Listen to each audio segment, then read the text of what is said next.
Hello everyone, welcome back. आज हम करने वाले हैं हमारा नया chapter that is hydrogen. Hydrogen inorganic का चैप्टर है और आज हम इसकी इंट्रोडक्शन करने वाले हैं। बच्चों, हाइड्रोजन जो है it is the most abundant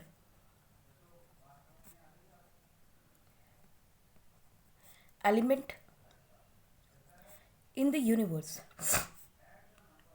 पूरे यूनिवर्स में सबसे ज़्यादा हमें कौन सा एलिमेंट मिलता है? हाइड्रोजन का एलिमेंट मिलता है। और अगर हम अर्थ सरफेस के ऊपर देखें तो this is the third most abundant. ये क्वेश्चन 1 मार्कर्स में आते हैं, कॉम्पिटिशन्स में आते हैं, एमसीक्यूज में मिलेंगे आपको। The third most abundant element on earth surface.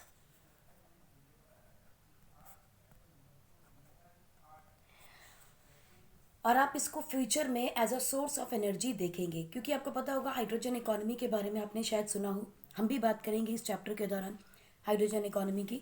तो चलिए देखते हैं कि हाइड्रोजन क्या है। बच्चों, हाइड्रोजन का एटॉमिक नंबर होता है 1, राइट। लेकिन इसके हमें बड़े सारे आइसोटोप्स मिलते हैं, लाइक वी हैव, जिसमें एक भी न्यूट्रॉन नहीं, एक न्यूट्रॉन और फिर दो, राइट। क्योंकि हमें पता है कि नंबर ऑफ एटॉमिक नंबर कितना क्या होता है, number of protons in an atom.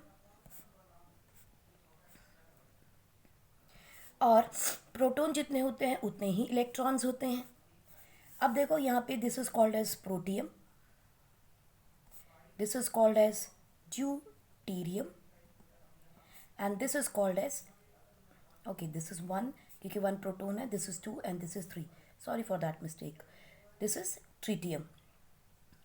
यहाँ वन वन का मतलब क्या है? ऊपर वन का मतलब है there is only one electron and one proton, one electron and one proton one neutron, one proton one neutron and, right. So अगर हम इसको देखें तो कितने इलेक्ट्रॉन है? Electron proton and neutrons, there is one and this is nothing. One two में one one and one neutron. Tritium is 1 1 and 2. Why so? देखो neutron, इस ये जो ट्रीटियम होता है this is a radio active isotope, इसलिए हमें बहुत कम मिलता है क्योंकि इसकी हाफ लाइफ बहुत कम होती है, बहुत जल्दी ये डिकम्पोज हो जाता है। So we are going to talk most of the time about protium and deuterium. अगर हम वाटर का मॉलिक्यूल देखें तो we get H2O, we also know there is D2O। Peroxide देखोगे तो H2O या D2O2, right. So these are the different molecules that we get to know about hydrogen. Hydrogen एक ऐसा एलिमेंट है बच्चों जो मॉलिक्यूलर फॉर्म में एग्जिस्ट करता है इन नेचर, राइट। हाइड्रोजन का एलिमेंट जो है एटम के फॉर्म में एग्जिस्ट नहीं करता, it is highly unstable, so it gets into the molecular form. So hydrogen का एक molecule is found stable and independent in nature. तो ज़रा सोचिए इसका ऑक्सीडेशन नंबर क्या होगा हाइड्रोजन का, क्योंकि ये इसकी ग्राउंड स्टेट है। अगर ये इसकी ग्राउंड स्टेट है सो ऑक्सीडेशन नंबर क्या होगा? 0, राइट। एंड हमें कौन कौन से, ये पॉजिटिव और एक नेगेटिव, यानी hydronium ion, hydrogen ion, hydrogen का कटायन भी मिलता है, एक कटायन भी बनाता है और ये एक अनायन भी बनाता है। अनायन को क्या कहते हैं हम? हाइड्राइड, ठीक। हाइड्रोजन गैस जब ऑक्सीजन के साथ कंबाइन करती है तो रिवर्सिबली हमें क्या देती है? वाटर का मॉलिक्यूल। अब यहाँ 2 ऑक्सीजन है तो it has to be twice. So this is a simple common reactions that we get about hydrogen, क्योंकि हाइड्रोजन सबसे ज़्यादा पानी की फॉर्म में एग्जिस्ट करता है। अभी हाइड्रोजन की एक सबसे बड़ी प्रॉब्लम है दैट हाइड्रोजन जो है it behaves like non metal also and it behaves like metal also, right? So फिर प्रॉब्लम क्या है? then why it is being placed in group 1? इसकी जगह का ये बड़ा confusion है and it is a very popular question from this chapter. आप इसको नोट कर लें so that we can move on with the difference between the two different properties hydrogen can show. Metallic और नॉन मेटालिक सिमिलैरिटीज़ क्या होंगी और differences क्या होंगे. राइट. ओके, चलिए पहले हम सिमिलैरिटीज़ की बात करते हैं. हाइड्रोजन क्या सिमिलैरिटीज़ देता है. चलिए हम यहाँ लिखते हैं alkalis. Alkalis means NS1 and 2. Mainly we are going to talk about group number 1, and if we talk about halogens यानी कि group 17, उनकी कॉन्फ़िगरेशन क्या होती है NS1 NP5. राइट. तो इसका देखिए अब ये जो है it needs 1 electron to complete and lose 1 electron. Either ये तो एक इलेक्ट्रॉन गेन करेगा अगर हम NS1 लिखते हैं ग्रुप 1 की, तो या तो एक इलेक्ट्रॉन गेन करके ये ऑक्टेट पूरा करेगा, इसका सब शेल को कंप्लीट करेगा to get a stable configuration, या ये लूज़ करेगा एंड लूज़ करने की प्रॉपर्टी ज़्यादा है. So needs to lose 1 electron to form any oxide, any halide और सल्फाइड. ठीक है. Need to lose 1 electron and to form any oxide, halide और सल्फाइड with the water. क्योंकि देखो अगर हम ऑक्साइड बनाएं तो क्या बनेगा H2O, हैलाइड बनाएंगे तो HCl, सल्फाइड बनाएंगे तो H2S. सो यहाँ पे हाइड्रोजन की ऑक्सीडेशन स्टेट क्या है. सब जगह हाइड्रोजन की ऑक्सीडेशन स्टेट है +1. It mean it is going to lose 1 electron and behave like the metals. और अगर हम हैलोजेंस में देखें तो it needs only 1 electron. It needs 1 electron to achieve a duplet NS2 बनाने के लिए, क्योंकि हाइड्रोजन का एटॉमिक नंबर है 1. तो एक इलेक्ट्रॉन और मिल जाए तो हीलियम जैसा बन जाएगा. So it needs 1 electron to achieve NS2 helium configuration and forms a uni-negative ion, or we can also say that mono अनायन. तो H नेगेटिव बनाता है. राइट. सो मान लीजिए यू हैव हाइड्राइड बनाते हैं. Late us say we have ammonia, यहाँ पे hydride है. Let us say we have so calcium carbide, calcium hydride. अगर हम कैल्शियम हाइड्राइड बनाए तो भी यहाँ पर H नेगेटिव की कॉन्फ़िगरेशन है इसकी. ठीक है. और सोडियम हाइड्राइड बनाइए NaH, तब भी आप देखेंगे इसकी NaH इसमें क्या है -1, यहाँ भी -1 और यहाँ भी -1. राइट. सो दिस तरह से हम देखते हैं कि ये हैलोजन की तरह भी बिहेव कर रहा है और एल्कलीज की तरह भी बिहेव कर रहा है. ये एक सिमिलैरिटी है. Let us look at some more similarities और differences and why it has been placed in alkalis और इन हैलोजेंस की प्रॉपर्टीज़ होते हुए भी इसको ग्रुप 1 में क्यों रखा गया है. तो आप नोट कर लीजिए. If you look at halogens, बच्चों हैलोजेंस जो होते हैं they have high ionization energy because we know that across period net nuclear effect increases, so atomic size decreases and ionization energy increases, electronegativity increases. right. so इसका मतलब ionization energy across the period increase करती है. तो इसका मतलब halogens की ionisation energy बहुत high होगी. डेफिनेटली वी नो कि वो इलेक्ट्रॉन लूज नहीं करते, वो गेन करना चाहते हैं. They have low electron gain enthalpies, है ना. फॉर एग्जाम्पल अगर हम देखें फ्लोरीन की ionisation energy is equal to 1680 kilo joules per mole. इतनी हाई है. ठीक है. So from diatomic molecules,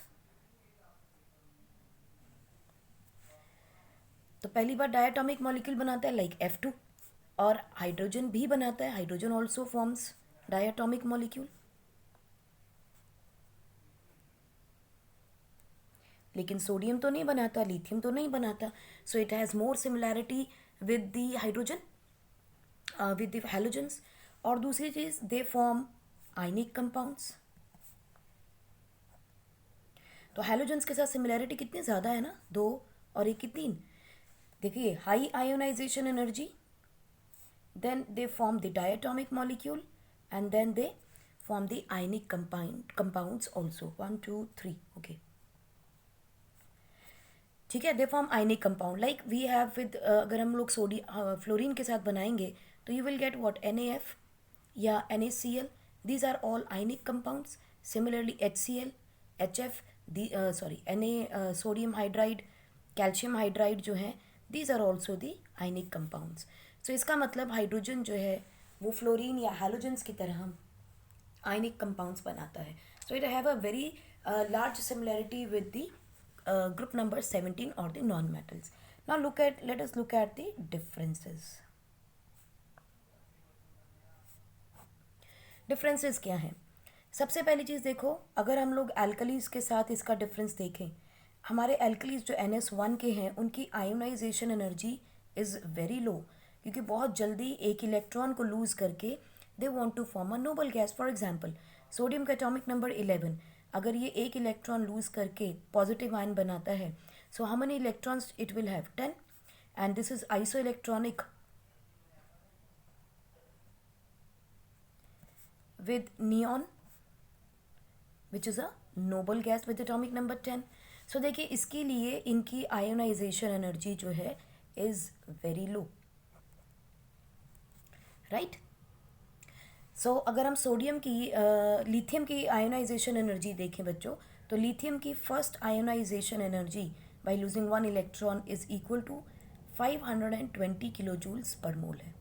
but that of helium is, अगर हम देखें एक इलेक्ट्रॉन को लूज़ करना चाहता है, it is 1312 kilo joule per mole which is way too high, बहुत ही ज़्यादा हाई है. इसीलिए they do not behave like alkalies, right.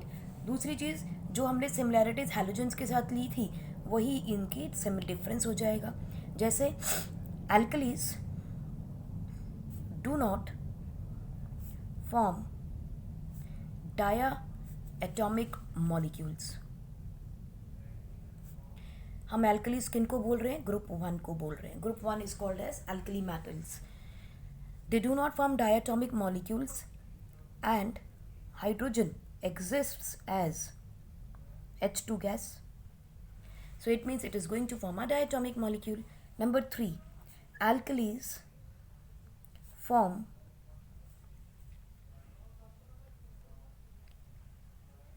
ionic compounds with halogens or non-metals. For example, NaCl, LiCl.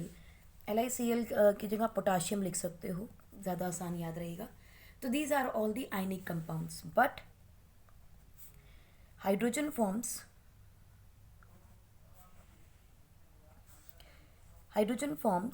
covalent compounds like HCl, HBr. These are the covalent compounds. ठीक है. Even आप देखो methane non metals के साथ is going to form a very strong covalent bonds. ठीक है. Number 4, atomic size of H plus, H and H negative is going to increase. तो यहाँ से ध्यान देखो, इसका जो साइज होता है बच्चों वो अप्रॉक्सीमेटली 1.5 इंटू 10⁻³ पिकोमीटर है. ठीक है. And this is very small, this is very small to exist, to be stable. ठीक है. So do not exist. लेकिन हम देखें तो लिथियम का प्लस आयन, सोडियम का प्लस आयन, पोटाशियम का plus ion can exist. Correct. दूसरी चीज़, हाइड्रोजन का अगर आप साइज देखते हो एटम का, तो इट इज़ 50 to 200 पिकोमीटर, और इसका साइज देखोगे तो it is more than 50 to 200 picometre, right. तो ये तो रेंज रही, और इसीलिए H पॉजिटिव आयन एग्जिस्ट नहीं करता आसानी से, H नेगेटिव एग्जिस्ट कर जाता है. So that is why it is going to share electron with another atom, hydrogen atom, to form H2 molecule, right? सो ये हैं differences of hydrogen with the alkalis कि इसको हैलोजन में क्यों रखा जाए, और हमने पीछे ऊपर बात की थी सिमिलैरिटीज़ कि इसको हम ग्रुप 1 में क्यों रखें, क्योंकि एक इलेक्ट्रॉन लूज करके ये भी H पॉजिटिव आयन बनाता है, बहुत सारे मॉलिक्यूल्स बनाता है, भले ही वो कोवलेंट है लेकिन H पॉजिटिव ऑक्सीडेशन स्टेट तो देता है। तो जिनकी भी ऑक्सीडेशन स्टेट +1 होती है, इसका मतलब उसके पास वैलेंस इलेक्ट्रॉन 1 है, इसलिए उसको ग्रुप 1 में डालेंगे। ठीक है, चलिए अब हम देखते हैं what is the difference with the halogens. Halogens के साथ डिफरेंस ज़्यादा नहीं मिलते हैं इसके। अगर हम इसका डिफरेंस देखते हैं तो हमें मेनली मिलता है that halogens are more reactive than hydrogen, right. और इन डिफरेंसेस को देखते हुए वी से दैट सारी सिमिलैरिटीज और डिफरेंसेस को देखने के बाद, so that is the problem that hydrogen is kept separate in periodic table. भले और उसको ग्रुप 1 में रखने का कारण क्या है, it is kept in group 1 just because its atomic number is 1, although it has more like a non-metallic property, और इसे non-metal ही हम मानते हैं, not a metal. Hydrogen is considered as a non-metal, but still it has certain similarities with the group 1 and group 17 and certain differences between group 1 and group from group 17. So इसीलिए hydrogen को बिल्कुल separate place दी गई है, फिर भी उसे हम सिर्फ ग्रुप 1 में सिर्फ इसलिए रखते हैं क्योंकि उसका एटॉमिक नंबर 1 है according to the modern periodic table. Modern periodic table क्या कहता है, किसी भी एलिमेंट को जब रखना है तो उसके एटॉमिक नंबर की वेरिएशन से उसको प्लेस दी जाएगी, right. This is an important question about the hydrogen. अगर हम इसकी अक्रेंस की बात करते हैं तो मैंने आपको पहले ही बताया है, it is the most abundant element in universe. Nearly 70% is found in universe. It is very light and dense. Dense है, बहुत हल्का है क्योंकि atomic mass कुछ है ही नहीं. So it is found only 0.15% in Earth's crust. और आपको मालूम है कि ये थर्ड मोस्ट अबंडेंट एलिमेंट है। स्टिल तो सोच लीजिए एलिमेंट्स हमारी अर्थ क्रस्ट में कितने मिलते हैं, तो ये अर्थ्स क्रस्ट में नहीं, सॉरी अर्थ्स एटमॉस्फेयर, क्योंकि लाइट है, ठीक है, तो एटमॉस्फेयर में हमें ये बहुत कम मिलता है, 0.1% बाय मास इन एटमॉस्फेयर। और हाँ, अगर क्रस्ट की बात करते हैं तो मैं बताया कि one thing more thing, it is the principal element in our solar atmosphere, क्योंकि आपको पता है सन के अंदर क्या है, हाइड्रोजन। वही न्यूक्लियर फ्यूजन रिएक्शंस हो रही हैं जिसकी वजह से इतनी एनर्जी निकलती है, and sun is what, a star. तो इस तरह से यूनिवर्स के अंदर इतने सारी गैलेक्सीज और स्टार्स हैं जहाँ पर हाइड्रोजन इसी तरह से न्यूक्लियर फ्यूजन कर रहा है। So this is a principal element in the solar atmosphere. Even Saturn और Jupiter and Jupiter use it as fuel just like sun, ठीक है।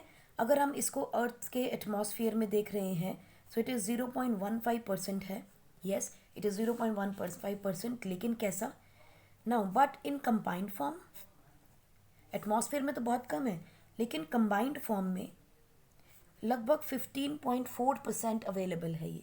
एंड कहाँ कहाँ मिलता है, पानी के फॉर्म में लाइक H2O, बहुत सारे टिश्यूज़ के अंदर हमें मिलता है, ठीक है, combines with carbon, phosphorus and various hydrides. And obviously we know it has a huge abundance in hydrocarbons. In hydrocarbons, right? अगर अर्थ में क्रस्ट में देखें ये मिलता कहाँ है, ये अर्थ पे मिलता है उसकी क्रस्ट में और ओशन में। ओशन में आप समझ गए क्यों, पानी की फॉर्म में भी मिलता है। आइसोटोप्स की हम ऑलरेडी बात कर चुके हैं, so I just need to tell you about one this is protium, deuterium and tritium. Protium जो है सबसे ज़्यादा मिलता है, ठीक। ड्यूटेरियम जो है this is called as heavy hydrogen. Heavy hydrogen जो है it was separated by Urey और Urey in 1934 and won a Nobel Prize for separating this isotope of hydrogen, right? And lastly जो आपका third portion है, this is called as tritium.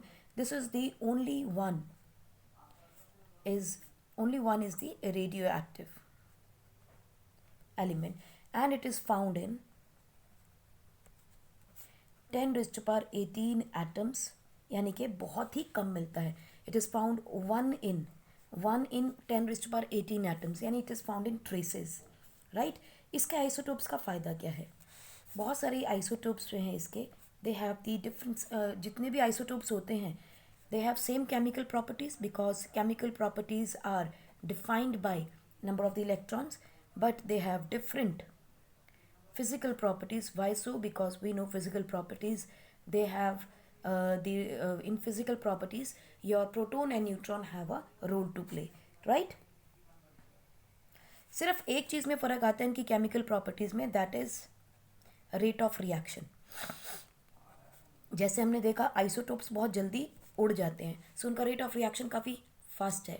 Deuterium का उससे fast होगा, थोड़ा कम फास्ट होगा, और प्रोटियम का सबसे कम फास्ट होगा। बट क्योंकि सबसे ज़्यादा प्रोटीन मिलता है तो हम उसी के सारे बारे में ज़्यादा पढ़ाई करेंगे।